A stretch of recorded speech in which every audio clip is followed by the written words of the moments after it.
야, 이모, 여기 장사 꽤 되나 본데? 우리 몫은 챙겨놨겠지? 안 그랬으면 오늘 재수 없을 뻔했네. 니들 지금 이 횟집이 어딘진 알고 들어온 거냐? 와, 이모 말투 장난 아니다. 돈 줄 생각 없으면 그냥 가게 닫고 나가. 여기 시장 우리가 관리하는 거 몰라? 시장 관리는 니 애비가 시켰나? 입 닫고 나가라. 지금 당장. 어휴, 지가 누군 줄 아나 본데? 아줌마, 진짜 손모가지 한번 나가봐야 정신 차리지? 그 손 오늘 회칼에 걸리면 니들은 회보다 먼저 썰릴 기다. 안녕하세요. 실제 일어난 사연을 각색한 인생이 저녁빛 사연 채널입니다. 오늘은 부산 자갈치 시장에서 생선을 팔던 이복자 씨가 어떻게 당당하게 자신을 지키고 통쾌한 결말을 만들어냈는지 들려드리겠습니다. 구독과 좋아요, 알림 설정을 눌러주시면 앞으로도 억울함을 극복하고 인생의 교훈을 담은 사연들을 꾸준히 만나보실 수 있습니다. 사연 시작하겠습니다. 부산 자갈치 시장은 그날도 변함없이 살아 숨쉬고 있었다. 새벽 어스름을 뚫고 들어온 해풍은 갓 손질된 생선 비늘 사이를 지나며 비릿하면서도 싱그러운 바다의 냄새를 시장 전체에 퍼뜨렸다. 삶은 문어의 붉은 다리가 푸르스름한 증기를 타고 넘실거리고 얼음 위에 가지런히 놓인 광어와 도다리, 고등어들이 은빛 살결을 드러낸다. 장인들의 호객 소리는 억센 사투리와 정겨운 웃음이 뒤섞여 흘러나왔다. 아침에 요 고등어 봐라. 오늘 새벽 받아서 바로 건진 거라 얘. 아이고, 오빠. 게장 사지 말고 회 한 접시 가져가소.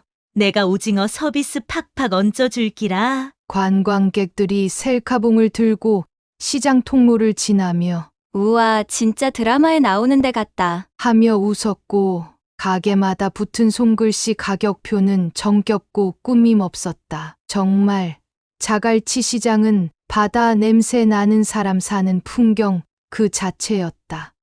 하지만 그 따뜻한 정경 속에 서늘한 한기가 스며들기 시작한 건 그날 오전 10시쯤 시장 입구 쪽에서였다. 처음엔 아무도 눈치채지 못했다. 그러다 슬그머니 등장한 까만 그림자새, 검은 패딩을 맞춰 입고 목까지 잠긴 지퍼, 깊게 눌러쓴 볼캡에 짙은 선글라스를 낀 청년 셋이 천천히 너무도 느리게 시장 안으로 걸어 들어왔다. 그들은 마치 시장 전체가 자기들 소유라도 되는 양 어깨를 넓게 펴고 팔짱을 낀 채 왼쪽, 오른쪽 가게를 훑어보며 걷고 있었다. 누가 먼저랄 것도 없이 주변 공기가 바뀌었다. 시장 끝자락까지 가득했던 호객 소리가 하나둘씩 사라졌고 쉴 새 없이 움직이던 칼질도 생선 씻는 물소리도 언제 그랬냐는 듯 잦아들었다. 어이, 거기 아지매. 앞장선 사내가 한 가게 앞에서 발걸음을 멈췄다. 그 말투는 익숙한 부산 사투리였지만 음흉한 억양과 얄팍한 웃음이 묘하게 등골을 서늘하게 했다. 장사 잘 되는 거 같은데 이번 달 월세는 좀 넉넉히 주이소. 그는 마치 농담처럼 말하면서도 탁 하고 가판대 위로 손을 내밀었다. 가게 주인은 움찔하더니 고개를 숙였다. 조심스럽게 지갑을 꺼내 현금을 내밀었고 자네는 돈을 툭툭 털어주며 말했다. 이 정도밖에 안 됩니까? 다음 달엔 좀 더 성의 있게 준비해 놓으소. 웃으며 뱉은 그 한마디는 주먹보다 더 강한 위협으로 작용했다. 그때부터 그 셋은 시장을 유유히 돌아다녔다. 가게 하나, 둘, 셋, 마치 사냥하듯 정확히 들어가 말을 걸고 돈을 받아내고 나왔다. 누구도 거절하지 못했다. 누구도 눈을 마주치지 않았다. 방금 전까지만 해도 왜 썰다 손 다 나간다 하고 웃던 아주머니는 입을 닫았고 몇 마리에만 원을 외치던 총각은 얼어붙은 채 생선 비닐을 씌우고만 있었다. 그건 마치 시장이 아니라 점령지 같았다. 칼도 몽둥이도 없었지만 그들이 풍기는 위협은 말 없는 폭력, 그 자체였다. 그리고 마침내 그 셋의 마지막 동선이 향한 곳, 시장 안쪽, 사람들 발길이 뜸한 구석에 자리한 작은 가게 하나, 복자이모횟집. 문어 국물이 끓고 있었고 도마 위엔 막 손질을 마친 광어 한 마리가 가지런히 놓여 있었다. 복자이모횟집 쪽으로 건달 셋이 천천히 발걸음을 옮기기 시작하자 옆 가게에서 멸치 내장을 손질하던 아주머니가 순간적으로 고개를 돌렸다. 그들의 시선이 이쪽으로 향하는 걸 보자 그녀의 얼굴이 굳어졌다. 칼을 내려놓은 손은 생선 기름으로 번들거렸고 그 손으로 급히 가게 안쪽 미역통 옆에 숨겨둔 핸드폰을 꺼내들었다. 경찰 좀 불러주이소. 지금 시장에 이상한 놈들이 와갖고 상인들한테 돈을 뺏어가요. 예, 지금 자갈치 시장 안 복자이모 횟집 앞입니다. 빨리 와주이소. 목소리는 떨렸고 말끝은 갈라졌다. 경찰과 통화하던 그 짧은 순간에도 그녀는 계속 시장 통로 쪽을 흘끔거렸다. 말 한마디라도 들키면 내 가게도 박살나는 거 아닌가. 그런 공포가 얼굴에 그대로 새겨져 있었다. 그리고 10여 분 뒤 경찰차가 시장 입구의 모습을 드러냈다. 파란 불빛이 반짝였고 2명의 경찰이 천천히 내렸다. 형광 조끼 위에 걸쳐진 점퍼, 늘어진 어깨, 손에 든 것은 무전기 하나뿐. 어딘데? 아, 뭐 또 그쪽인가 보네. 경찰은 마치 또 그놈들이야 하는 듯한 표정으로 시장 안으로 발걸음을 옮겼다. 하지만 이상하게도 경찰이 도착했음에도 불구하고 시장 상인들의 표정은 전혀 나아지지 않았다. 오히려 안도의 기색은커녕 더 깊은 불안이 퍼지는 듯했다. 건달셋도 경찰을 힐끔 바라봤지만 놀라기는커녕 피식 웃었다. 그중 앞장선 남자는 손을 주머니에 넣은 채 경찰 2명을 향해 고개를 까딱 들었다. 오왔네? 아직도 순찰 도울 때 이 양반들이구마. 그 말에 경찰 하나는 어색하게 웃으며 고개를 끄덕였다. 뭐 시장은 여전히 장사 잘 되나 보네요. 별일 없지에?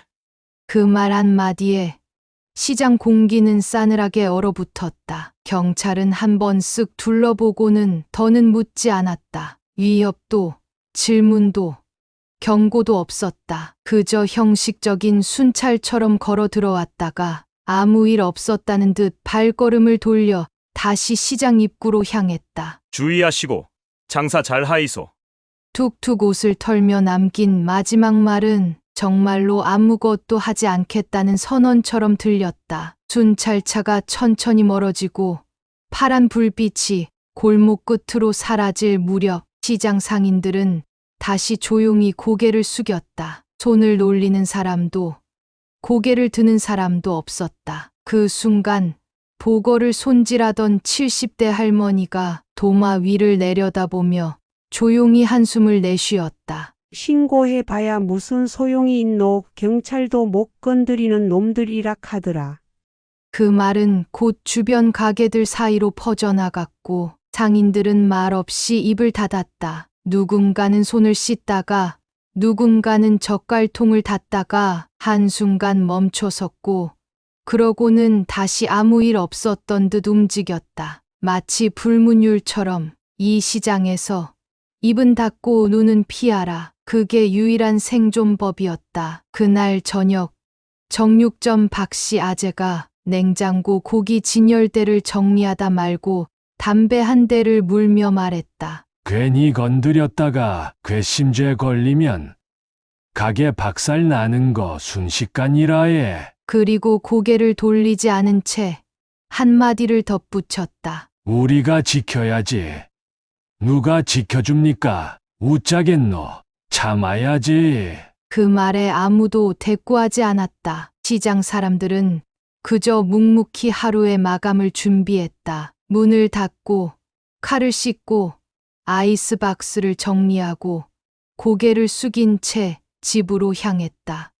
하지만 아무도 몰랐다. 그날 건달들이 마지막으로 들어선 그 가게. 그 평범해 보이던 복자 이모의 집만큼은 지금까지 봤던 그 어떤 가게와도 차원이 다른 곳이라는 걸 말이다. 복자 이모의 집은 간판은 빛이 발해 있었고 입구엔 문어 다리를 말리는 그물망이 드리워져 있었다. 가게 안쪽 불판 위엔 고등어가 노릇하게 익어가고 있었고 연탄불 위에 놓인 양은 냄비에서는 국물이 조용히 끓고 있었다. 복자 씨는 잔잔한 얼굴로 도마 앞에 서서 막 손질한 광어의 껍질을 뽑아내고 있었다. 손놀림은 차분하고 일정했고 그 움직임엔 수십 년 경력의 단단함이 묻어 있었다. 이모 여기 자리 좋네잉. 손님 많을 거 아이가. 살금살금 들어선 조폭 무리 중 앞장선 사내가 능글맞은 웃음을 입가에 걸고 가게 안을 둘러보았다. 그의 눈은 광어와 문어 그리고 매출 계산기까지 스캔하듯 훑고 있었다. 까만 패딩 안에서 팔 문신이 고이인 듯 살짝 드러났고 혀 짧은 부산 사투리엔 비웃음 섞인 여유와 경멸이 배어 있었다. 횟감 장사 잘 되제? 우리도 좀 챙겨주이소. 우리 애들도 먹고 살아야 안 되겠습니까? 그는 마치 시장 통행료라도 받는 권리자처럼 도마를 톡톡 두드리며 웃었다. 복자 씨는 눈길 한 번 주지 않고 손질 중이던 광어의 마지막 지느러미를 떼어냈다. 그 순간 건달 하나가 기웃거리며 도마 위에 놓인 지폐 몇 장을 슬쩍 집어들었다. 에이, 이 정도밖에 안 남았어요? 이모, 장사 잘 되던디. 손에 지폐를 만지작거리던 그의 뺨에는 어딘가 가볍고 무례한 치졸한 승리감이 묻어났다. 그때였다. 복자 씨는 아무 말 없이 회칼을 내려놓았다.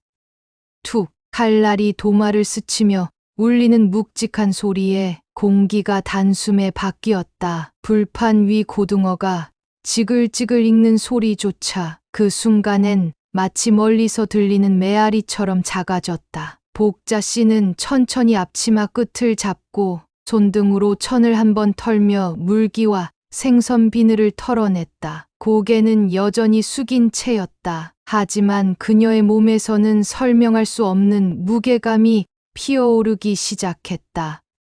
이들 복자 씨의 입이 열렸다. 그 말투는 놀랄 만큼 차분하고 이상할 만큼 낮았다. 이 횟집이 어딘지는 알고 들어온 기가. 조폭 하나가 피식 웃으며 대꾸했다. 뭘 또 그리 진지하게 묻소. 요즘 세상이 얼마나 각박한데 서로 좀 맞춰가며 사는 거지. 그 말에 복자 씨는 대답 대신 앞치마 끈을 조용히 풀기 시작했다. 두 손으로 천천히 마치 오랜 시간 감춰온 진짜 얼굴을 벗겨내듯이 앞치마가 풀리는 순간 그녀의 팔뚝 위 수십 년 전 새겼던 봉황 문신이 흘러내린 소매 사이로 조금씩 아주 조금씩 모습을 드러내기 시작했다. 그 순간 시장 안은 숨조차 멈춘 듯했다. 근처에서 새우를 까던 아주머니는 손을 멈췄고 통발을 정리하던 청년은 눈을 동그랗게 떴다. 누구도 말리지 않았고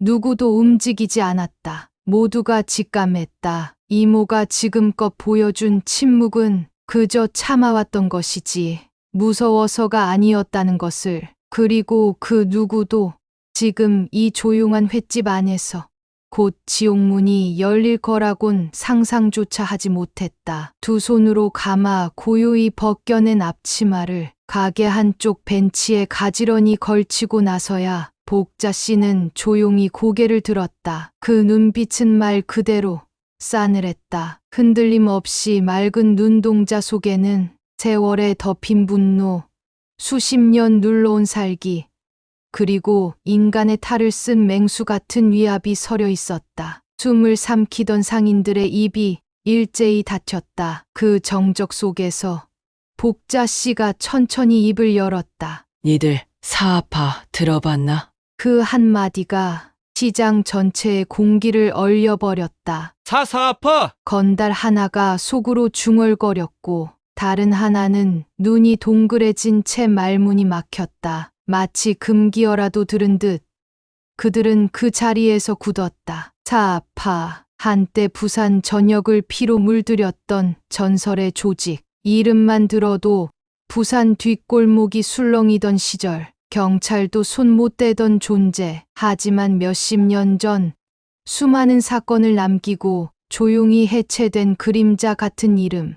복자 씨는 천천히 뒷짐을 지더니 왼팔에 소매를 걷어 올렸다. 그리고 마침내 모습을 드러낸 건 세월이 지나도 지워지지 않은 푸른 봉황 문신. 팔뚝을 감싸듯 새겨진 봉황은 주름진 피부 위에서도 먹물처럼 살아 있었고 마치 눈앞에서 날아오를 듯 위엄을 뽐냈다. 그 순간 가게 안은 정지된 화면 같았다. 불판 위 고등어도 더는 지글거리지 않는 듯했고 손님도 상인도 시장도 모두 멈춘 듯한 침묵 속에서 복자 씨는 말을 이었다. 내가 그 시절 부산 칠성시장부터 해운대까지 티 좀 봤던 사람이대. 그 말은 무용담이 아니라 경고였다. 그때 애송이들이 얘 이름 모르면 간첩 소리 들었다. 복자 누님이라 카는 거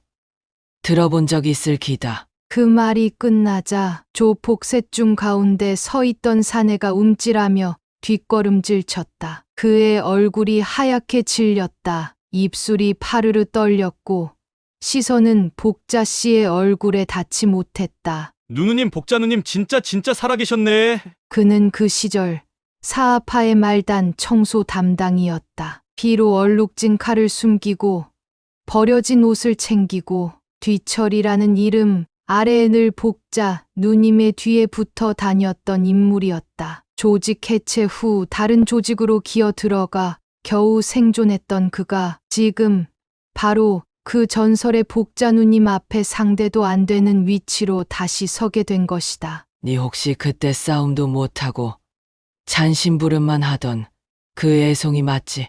복자 씨는 조용히 물었다. 남자는 제대로 고개도 못 들고 머리를 숙였다. 네네 누님, 저 진짜 몰랐습니다. 진짜 몰라 뵀습니다. 죄송합니다. 그 말을 들은 나머지 둘도 황급히 고개를 숙였다. 목이 말랐는지 한 명은 침을 꿀꺽 삼켰고 또 한 명은 말없이 손을 모으고 덜덜 떨기 시작했다. 하지만 복자 씨는 눈빛 하나 변하지 않았다. 그래, 몰랐을 테지. 내가 사람 냄새 풍기며 살려고 이 시장 들어온 지도 벌써 20년이 넘었거든. 복자 씨의 말투는 담담했지만 그 안에는 수십 년 눌러온 울분과 결의가 스며 있었다. 잠시 침묵, 그 정적을 깨는 목소리는 단호하고 냉정했다. 근데 말이다. 니들 그 인간들한테 도대체 뭘 배운 기가? 복자 씨는 조폭들을 하나씩 번갈아 바라보며 뱉었다. 내가 그 시절 그 비바람을 뒤로 하고 물고기나 썰면서 산 이유가 뭔지 아나? 칼을 들어 사람을 베지 않기 위해, 그 피 묻은 손을 다시 들지 않기 위해 수십 년을 물비린내 속에서 살았던 이유. 니들 같은 놈들 다시는 안 생기게 하려고 그런 기다. 복자 씨의 목소리는 낮고 조용했다. 하지만 그 안에는 쇠처럼 단단한 결의가 박혀 있었고 조폭셋은 마치 죄인처럼 고개를 숙이고 그 자리에 얼어붙은 채 미동도 하지 못했다. 그리고 그날 자갈치 시장 사람들은 비로소 알게 됐다. 늘 조용히 회를 썰고 고등어를 굽고 문어 다리를 휘이 저어주던 저 복자 이모가 그 옛날 피 한 방울 흘리지 않고 조직을 해체시켰다는 전설의 복자 누님이라는 걸. 짧은 정적이 지나고 복자 씨는 아무 말 없이 도마 위에 놓여있던 회칼을 천천히 들어 올렸다. 그 손짓은 마치 고기 손질을 하려는 평범한 장인의 동작처럼 보였다. 하지만 그 칼끝이 슥 허공을 가르며 건달 바로 앞 목덜미 근처에서 멈춘 순간 가게 안 공기는 완전히 바뀌었다. 눈에 보이지도 않던 기운이 칼날을 따라 뻗어나간 듯 건달 하나가 등줄기를 타고 올라온 서늘함에 반사적으로 몸을 움츠렸다. 복자 씨는 표정 하나 없이 무표정하게 물었다. 이게 뭘로 보이노? 그 목소리는 낮고 담담했지만 칼날이 도마에 닿는 챙 하는 싸늘한 금소금이 건달의 귀를 때리듯 울렸다. 회칼이다. 이놈들아, 근데 요 칼이 살점은 곱게도 썰리는데 복자 씨는 칼을 살짝 기울이며 광어 껍질을 미끄러지듯 스치는 신용을 했다. 사람 손은 자르기가 좀 쉬워라. 조심해야겠지? 그 말이 끝나기 무섭게 복자 씨의 손이 번개처럼 움직였다. 순식간에 조폭 하나의 손목을 꺾은 뒤 칼로 찍은 것도 아닌데 건달은 그대로 비명을 지르기도 전에 도마 위에 엎어졌다. 으악! 이모 잠깐만요. 나머지 두 놈이 허둥지둥 복자 씨를 말리려 다가왔다. 하지만 복자 씨는 칼을 도마에 쾅 박듯 꽂아버리고 바로 옆에 쌓아둔 생선 박스 2개를 그대로 걷어찼다. 퍽! 박스가 날아가며 바닥에 쾅 부딪히는 소리와 함께 건달 둘은 그대로 박스에 걸려 넘어지며 생선 비린내 나는 바닥 위에 나뒹굴었다. 바지에 문어 내장 묻고 고등어 꼬리에 턱 맞고 신발은 한 짝 벗겨진 채 굴러갔다. 복자 씨는 아무 말 없이 도마 위 칼을 손끝으로 다시 정리하고 두 팔을 걷어 올린 뒤 두 팔짱을 조용히 끼고 그들을 내려다보았다. 그 모습은 더 이상 횟집 아주머니가 아니었다. 마치 전쟁터 한복판 부하들 뒤에 선 특전사 지휘관처럼 그녀는 눈빛 하나로 주변을 압도하고 있었다. 그때였다. 근처에서 조용히 지켜보던 생선가게 상인 한 명이 입을 틀어막은 채 속삭이듯 외쳤다. 복자 이모 잘했대이. 순간 시장 전체가 터졌다. 와, 이모 미쳤다.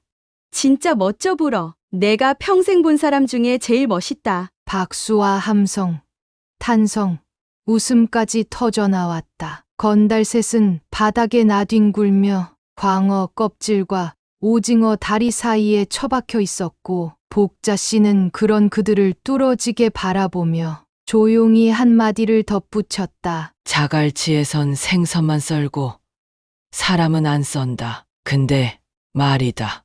복자 씨는 고개를 살짝 기울이며 도마 옆에 놓인 다시마 국물을 휘휘 저었다. 선 넘으면 그때는 나도 모르지?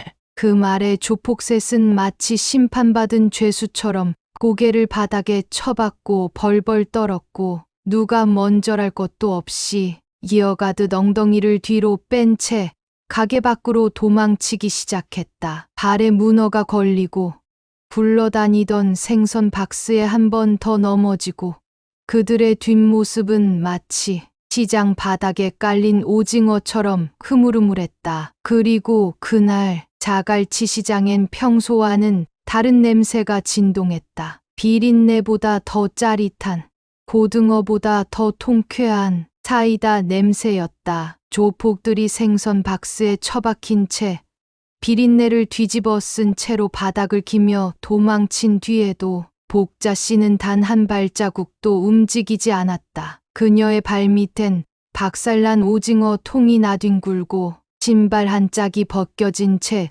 도마 옆에서 덜덜 떨고 있었다. 하지만 복자 씨는 고등어 굽던 화로 앞에서 묵묵히 서 있었다. 지글지글 타오르는 불꽃 속에서 고등어는 여전히 익어가고 있었고 도마 위에 꽂힌 회칼은 생선보다 더 서늘한 기운을 품은 채 빛을 받으며 조용히 흔들리고 있었다. 바닥에 쓰러진 조폭 하나는 팔을 움켜쥔 채 헐떡이며 중얼거렸다. 죄송합니다, 누님. 그 말끝을 잡을 새도 없이 복자 씨는 그의 앞에 무표정하게 휴대폰을 내밀었다. 전화해라.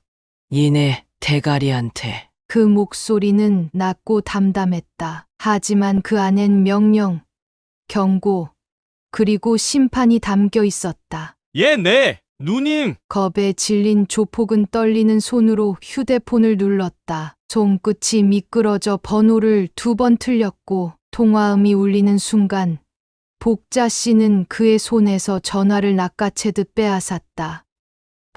야, 유구고, 니들 조직 총무 맞지? 내가 누구냐고? 자갈치 복자다. 사아파 복자 누니. 몰라. 순간 통화기 너머에서 아무 소리도 들리지 않았다. 정적, 오직 시장에 흐르던 어항 기계 소리와 지글거리는 고등어의 기름 튀는 소리만이 공간을 채웠다. 복자 씨는 한 박자 쉬고 말을 이었다. 니 새끼들 지금 내 가게에서 깝치다가 다리 하나씩 접혀 있다. 근데 말이다. 난 아직 손 하나도 안 댔거든. 그게 그나마 운이 좋았던 기라. 잠시 숨을 고른 복자 씨는 입꼬리도 움직이지 않은 채 바늘처럼 찌르는 말을 날렸다. 다시 자갈치 쪽에 사람 하나라도 보내면 그땐 니들 장기만 들고 가게 될 기다. 그 말 잘 새겨서 전해라. 알겠나?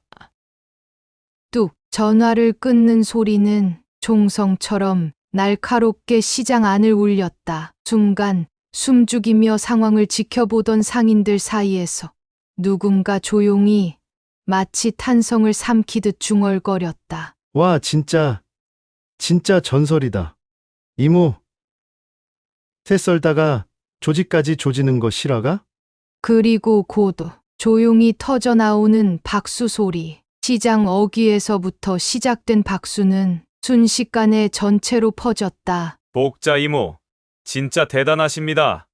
이모, 진짜 자갈치 시장 지켰어요, 오늘. 시장 끝 두부 가게에서 일하던 70대 할머니가 손등으로 눈물을 닦으며 떨리는 목소리로 말했다. 이모가 우리 다 지켜줬다. 경찰도 아무도 못 해준 걸 이모가 해줬다고. 그날 저녁 복자 씨는 아무 일 없다는 듯 다시 화로 앞에 선 채 고등어를 조심스레 뒤집었다. 기름이 튀었고 굽기 알맞은 한 면이 바삭하게 익어가고 있었다. 그녀는 여전히 조용했다. 하지만 그 침묵 속에는 시장 사람들을 위한 20년의 인내와 선택, 그리고 다시는 무너뜨릴 수 없는 신뢰와 존경이 담겨 있었다. 며칠 뒤 시장 입구 상인의 게시판에 낯선 서류 한 장이 붙었다. 공식 문서. 부산 땡땡파 조직원 일동 사아파 복자 선배님께 공식 사과드립니다. 폐를 끼쳐 진심으로 송구하며 자갈치 시장 구역에는 향후 일체의 개입 없이 손 떼겠습니다. 2025년 4월 15일 부산 땡땡파 일동. 글을 읽던 어물전 박씨 아재가 사인펜으로 복자 선배님이라는 글자를 3번 쓱쓱 긁으며 웃었다. 이거 실화가? 야, 조직에서 사과문 쓴 거 나는 타짜 영화에서도 못 봤다잉. 복자 이모는 그냥 경찰보다 무섭다 얘. 근데 더 믿음직하다잉. 그날 이후 자갈치 시장 사람들은 더 이상 고개 숙이지 않았다. 누가 찾아와도 누가 협박을 해도 이젠 누군가 나서서 먼저 지켜줄 사람이 있다는 사실에 사람들은 비로소 웃을 수 있게 됐다. 그리고 누가 뭘 해도 이 시장에서 가장 믿을 만한 사람은 경찰도 공무원도 아닌 복자 이모 그 한 사람이었다. 며칠이 흘렀다. 자갈치 시장은 언제 그랬냐는 듯 다시 평온을 되찾았다. 여전히 삶은 문어 냄새가 진하게 퍼지고 갓 잡은 오징어를 칼로 탁탁 써는 소리가 골목을 울렸고 삐걱대는 손수레 바퀴 소리는 그 어떤 배경음악보다 생생했다. 오이소 회 신선아이. 오늘 거 미쳤다 예. 이모, 문어 다리 좀 두꺼운 걸로 골라줘요. 다시 되찾은 웃음과 정겨운 말투 속에 사람들은 평소보다 더 활기차게 움직였다. 하지만 그 활기 속에서 무언가 분명하게 달라진 게 하나 있었다. 시장 입구 기둥 한복판. 원래는 고등어 할인 전단이 붙어 있던 자리에 큼지막한 붉은색 팻말 하나가 당당히 걸려 있었다. 복자 이모 횟집 반경 50m 이내 조폭 출입 금지. 위반 시 해산물 대신 손가락이 썰릴 수 있음. 주의 요망. 관광객들은 지나가다 발걸음을 멈추고 깔깔 웃으며 사진을 찍었다. 진짜야? 이거 레전드 아니야? 와, 여기 회 썰다 조폭 썰었다는 그 이모님 가게잖아.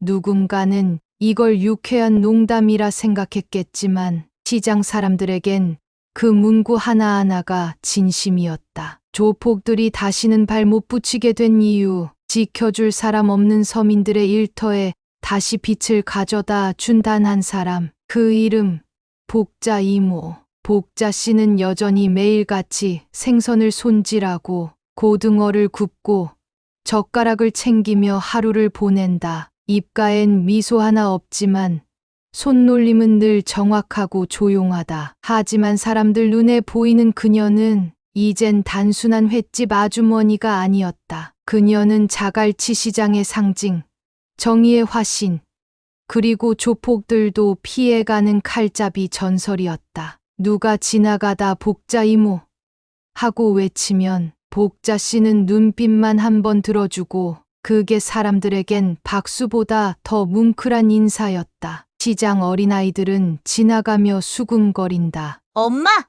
저 아줌마가 진짜 조폭을 회처럼 썰었다며? 진짜래. 우리 아빠가 봤다 카더라. 근데 생선보다 칼질이 더 빨랐다더라. 고등학생들이 지나가며 감탄했다. 저 이모님한테 걸리면 손가락 날아간다며? 아니야. 요즘엔 조직에서도 사과문 쓰고 간다더라. 상인회장 박 씨는 지역방송 인터뷰에서 이렇게 말했다. 솔직히 이모 없었으면요. 아직도 눈치 보면서 돈 뜯기며 장사하고 있었을 기라예. 복자 이모는 경찰도 구청도 못 해준 걸 혼자서 해낸 사람입니다. 그 말을 전해 들은 복자 씨는 불판 위 고등어를 뒤집으며 조용히 웃었다. 그리고 아주 작게 그러나 또렷하게 한마디를 남겼다. 사람이 사람답게 살 수 있는 시장, 그거 하나 지키려고 칼 다시 쥔 기다.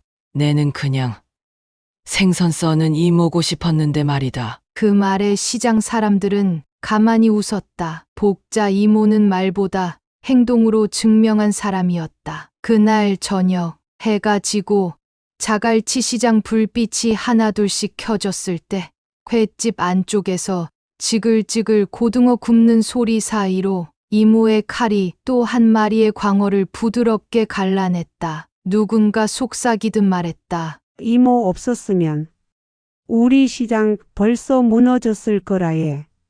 맞다. 이모는 그냥 전설이다. 이제 자갈치 시장에선 누가 뭐래도 가장 든든한 사람은 복자 이모 단 한 사람이었다. 그리고 자갈치의 전설은 지금도 매일같이 도마 위에서 조용히 썰리고 있다. 여러분은 이 복자 아주머니의 용기 있는 대처 어떻게 생각하시나요? 여러분의 생각을 댓글로 남겨주세요. 오늘 사연은 여기까지입니다. 구독, 좋아요, 알림 설정을 눌러주시면 꾸준히 따뜻하고 감동적인 실화 사연을 받아보실 수 있습니다. 다음 영상에서도 더욱 공감 가는 이야기로 찾아뵙겠습니다. 시청해 주셔서 감사합니다.